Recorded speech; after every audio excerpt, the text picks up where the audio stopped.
শহীদ রাষ্ট্রপতি জিয়াউর রহমান এসে সমগ্র জাতিকে ঐক্যবদ্ধ করেছিলেন। বেগম খালেদা জিয়া 2 কোটি টাকা বিদেশ থেকে আসছে, সেটাও চ্যারিটি ফান্ড, এবং সেটা এখন 2 কোটি টাকা 6-7 কোটি টাকা হয়ে গেছে। কিন্তু বেগম খালেদা জিয়ার কোনো ছাড় পায় নাই। স্বাধীনতার পরে স্বাধীনতার যুদ্ধের মধ্য দিয়ে এই জাতি এক ঐক্যবদ্ধ জাতিতে রূপান্তরিত হয়েছিল, আর ঐক্যবদ্ধ শক্তির কারণেই কিন্তু সেই সময় আমরা মুক্তিযুদ্ধে জয়লাভ করতে সক্ষম হয়েছিলাম। পরে আবার শহীদ রাষ্ট্রপতি জিয়াউর রহমান এসে সমগ্র জাতিকে ঐক্যবদ্ধ করেছিলেন। তার স্লোগানই ছিল জিয়াউর রহমান সাহেবের, তিনি দলের মধ্যে যেমনি ঐক্যের কথা বলেছেন, রাষ্ট্রের মধ্যে তেমনি ঐক্যের কথা বলেছেন। ঐক্য ঐক্য ঐক্য, ঐক্য ছাড়া কোনো বিকল্প নাই। কিন্তু আজকের আওয়ামী লীগ ছাড়া আর কিছু বুঝে না। আজকে এখানে মিডিয়ারা আছেন, একটা মিডিয়ার একটা টেলিভিশন একটা চালাইতে কত টাকা লাগে একটা প্রজেক্ট করতে, কিন্তু আমরা বাংলাদেশে এরকম একটা টেলিভিশন আছে, তার যত টাকা লাগে না তার চেয়ে অনেক বেশি টাকা নিয়ে ন্যাশনাল ব্যাংকে খায় ফেলাইছে। কিন্তু তাদেরকে কি ধরা হয়? এবং এই ব্যাপারে কি সবাই কথা বলে? বেগম খালেদা জিয়া 2 কোটি টাকা বিদেশ থেকে আসছে, সেটাও চ্যারিটি ফান্ড, এবং সেটা এখন 2 কোটি টাকা 6-7 কোটি টাকা হয়ে গেছে।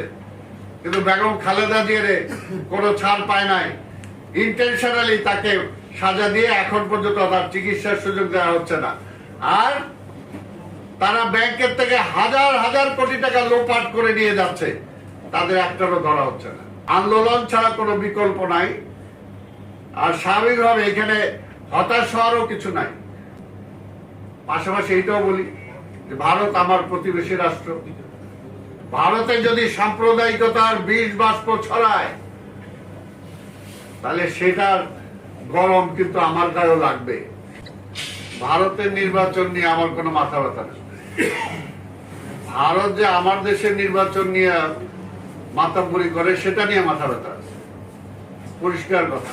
এবং সেটা নিয়ে আমি প্রতিবাদ করব, এবং সেটা বলবোই। এই কথাটাই বলবো যে আজকে ভারতকে ঠিক করতে হবে যে ভারত কি শুধুমাত্র আওয়ামী লীগের সাথে সম্পর্ক চায়, না এই দেশের জনগণের সাথে সম্পর্ক চায়। আজকে পরিষ্কার এটা ভারতকেই ডিক্লেয়ার দিতে হবে, ভারতকেই বলতে হবে পরিষ্কার করে। একটা কথা তো অবশ্যই পরিষ্কার যে ভারত যুদ্ধের সময় আমাদেরকে সহযোগিতা করছে। একজন মুক্তিযোদ্ধা হিসাবে সেই দেশে আমি গেছি, সেই দেশে ট্রেনিং নিছি, সেখানে তো একটা আছে, সেটার জন্য আমরা তাদের প্রতি কৃতজ্ঞ। তাই বলে আমার দেশের আভ্যন্তরীণ ব্যাপারে তারা নগ্ন হস্তক্ষেপ করবে, সেটা একটা স্বাধীন দেশের একটা নাগরিক হিসাবে কখনো এটা আমি আশা করতে পারি না।